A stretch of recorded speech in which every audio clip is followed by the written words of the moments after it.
नमस्कार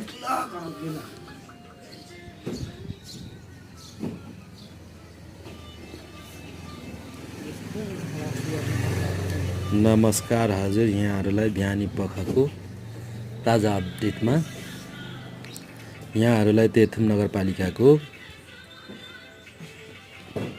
हस्पिटल आसपास bus park वरिपरिको दृश्यलाई देखाउन गइरहेको छु।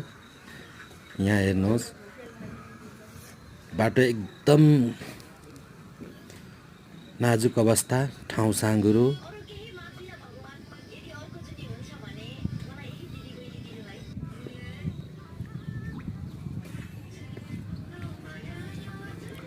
यहाँ हेर्नुहोस्, यो भित्री बजार प्रवेश गर्ने द्वार हो।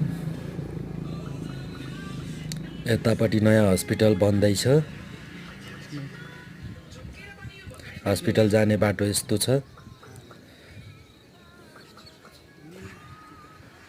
यो भित्री बजार छिर्ने बाटो हो। मुख्य प्रवेशद्वारमा नै यस्तो देखिन्छ।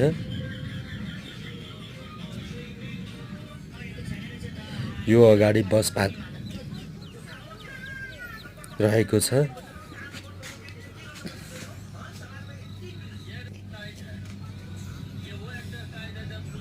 यहाँ हेर्नुहोस् बाटोको अवस्था।